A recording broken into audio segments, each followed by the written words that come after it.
Hey Chad, you've been down there for a while. You want some coffee, man? Yeah, man. Thirsty. Appreciate it. Man, why are you squatting so low? Well, my goal is to snatch and clean and jerk as much weight as I possibly can. So to do that, simple math tells me that the lower I can go and the stronger this bottom position is, the more weight I can get underneath. Get up and get down, get up and get. Hey guys, thanks so much for stopping by the YouTube channel. Today, I'm joined by Olympian Chad Vaughn, and we're gonna talk about squatting like an Olympic lifter and why you need to go so low. So Chad, first question, how low is too low? Yeah, it's such a common question that I get, or an athlete looking up at me from the bottom position. Am I too low or am I low enough? And what is the answer? The answer is we have to think about the reality of heavy snatches and cleans. When you're lifting as much weight as you're potentially capable of, then you're gonna be forced into an extreme depth position. Very regularly, I see athletes being forced down into a depth that they're not getting to unless they're snatching and cleaning, okay? So my point by getting there with the squat and teaching people to get there with the squat is to prepare that position. So not only is it the idea of the lower I can go, the more weight I can get underneath, but I also need that bottom position to be stable. I need it to be strong within that bottom position, and I need to be strong coming out of it. And the only way that I can work on that is by going there, doing all of my squats to that depth, front squat, overhead squat, for me, for an Olympic lifter, even high bar back squat. Whether I'm pausing or not, getting to that extreme depth, doing a lot of pausing as well to make that bottom position stable and strong and to make it harder to stand up. So what I need to do as an Olympic lifter, I need to be able to pause squat for at least one rep, holding for 5 to 10 seconds in the bottom with at least my goal clean and jerk weight, right? Or a little bit beyond that. If you're not able to do that, we need to work on it. If you're never getting to full depth, we need to learn that and we need to figure that out. Assess it, fix it, prepare your bottom position, your lowest possible position, if you want to be as effective and as efficient as you can as an Olympic lifter. All right, so the big thing that always comes up when talking about squatting to full depth is whether or not it is something that's truly needed to become an elite athlete, because you see a lot of examples of these great athletes who are winning, gold medals and setting world records, yet when you watch them on training through Instagram or other social media channels, they don't squat ass to grass all the way down. What do you say to that? Yeah, it's really tough, and it's really unfortunate for me when I'm trying to prove my point and I'm, doing a lot of writing and trying to find videos and pictures of elite lifters doing, practicing what I'm trying to preach. And for the most part, elite lifters are great examples of, technique and a lot of points that I'm trying to make, but most elite lifters aren't great examples of squatting all the way down. They're cutting it short. That's a little more common now than it was, say, 10 and 20 years ago. All the ones that I watched and all the training halls that I were in, I mean, not all of them, but most of them, I could very apparently see they were squatting all the way down and they were spending time there. But man, it's, probably unfortunately 90% of the elite lifters that I watch these days are cutting their depth short with heavy front squats, back squats, and overhead squats. And but yet again, when you watch their heaviest snatches and cleans, they are in a completely different position. So not only is their depth different, is their depth extreme, but their foot position is a little bit different. Their feet are typically at least slightly wider and a little bit more turned out. And the reason why their feet are in a different position is because they're not working the combination of full depth and good or that foot position with their squats. Okay, so they're seeing something different, something completely different. I like to call it a sculpture. What does your bottom position sculpture look like in your squats? That goes for foot position, depth, it goes for the angles that are created in your body. And then what does your lowest receiving position sculpture look like?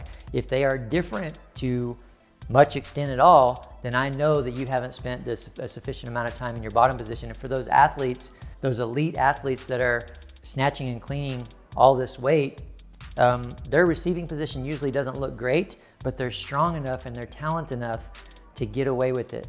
So is it okay for everyone else to try to get away with it? I don't think so. And there are still a good amount of elite lifters out there that you can see that are squatting all the way down all the time. I'll tell you that from my talent level, yes, I'm talented. I went to the Olympics. Yes, I'm strong, but I am not strong enough. I wasn't talented enough and strong enough to not squat all the way down and still snatch and clean and jerk what I did. I spent a tremendous amount of time, every single rep going all the way down and practicing the bounce out of the bottom or pausing in the bottom and getting that bottom position stronger so that I could snatch and clean and jerk the weights that I did. I couldn't get away with it. A lot of them these days are. That means that, you know, there's an opportunity to me for athletes out there that may not be, you know, quite as talented to pay attention to some of these basics and beat some of these other athletes. I was able to beat a lot of athletes, you know, here in the US specifically and some internationally as well, that were physically a lot stronger than me. Deadlifts were, you know, 30 to 50 kilos more than mine. Squats were 30 to 50 kilos more than mine, but they weren't squatting all the way down. They didn't have the technique and the mobility and the positions that I did. And even though they were that much stronger, I was able to beat them in the snatch and clean and jerk in competition because I paid attention to these basics. It's a lot of wisdom there. Yeah. Olympic lifting is statistically one of the safest sports there is by far, right? And most elite lifters, if you talk to them and ask them how they feel, their body feels good. Don't you have knee pain? No, I mean, knock on wood here, but my knees feel great. I'm 41 years old. I've been lifting, squatting all the way down for so many reps. Spent so much time there, and my knees feel great. There's health and longevity in that full depth position, and I think any athlete will benefit from it. Yeah, they can do other stuff. Yeah, they can do 90-degree squats to, you know, to do certain things and to. There's a time and a place for partial rep squats. I think there's research that shows there's some people that will use quarter squats and things like that for improving vertical jump height. So I think there's a time and a place for partial squats. It's about being well-rounded. Like if you are an elite athlete, basketball player, whatever sport that it is, if you're an elite athlete and you want to have the best health and longevity you possibly can, you should be capable of a good quality full depth squat. And if you're not, there's something missing. A basic human should be able to do that. An elite athlete, an Olympian, should have that in their arsenal. And I want to take a second and just say, because there are some people on social media that will demonize the full depth squat, say that it is dangerous, say that it will increase your injury risk, or that it's not optimal for building strength. That is 100% false. There is not a single piece of evidence that says that a full depth squat will increase your risk of injury. And anyone who tells you that there is evidence that says that full depth squats will increase your risk of injury are completely misleading you and cherry picking parts of research and twisting them to paint a narrative that fits what they are trying to sell you. A full depth squat, granted, we are using good technique first to get there, and sometimes that's a progression based on your current level and where you need, but with good programming that allows us to modify the load to what the athlete needs, can be extremely safe and enhance your longevity long-term. And this is something that is not just based on our practical experience, but is also backed by research. There's plenty of research that shows that it is completely safe, and also that squatting to full depths can also be very helpful at enhancing strength and even hypertrophy. There's plenty of research that shows that. So if you are having a problem in squatting to full depth and it is in creating pain, it is likely one of two things. There is a problem in your technique, even if it is not apparent to your eyes, or there is a programming error in how you are loading it. But I have never met someone that deep squats, granted they are using good technique and appropriate programming, that developed a pain for that reason. Oh, I mean, I can't think of anybody either. And quite honestly, I hear about the benefits of it more than anything else. I hear that it takes away pain. You know, being at clinics or at Power Monkey Camp, for example, for a week at a time, and someone coming to my squat station where I'm having them pause in the bottom and do certain mobility drills back and forth throughout, you know, most of the 2 hours that we have together, and coming to me the next day or the day after that and saying, wow, my knees feel better than they have in years, you know. So those comments are above and beyond more common than the other. The few times that I've heard the other, it was nothing other than a change in position, their body learning something new and not having injury pain, but just strange pains or different feelings that their body just needs a little bit more time and a little bit more reps to adapt to and learn. Now, I'll say this, the biggest thing if you're an Olympic weightlifter out there, a CrossFitter, is you're gonna have to drop your ego a little bit in order to start squatting to full depth. Now, this is something that I've personally experienced myself before I started working with Chad. I was squatting bigger weight than I ever had in the last couple years prior to us starting to work together.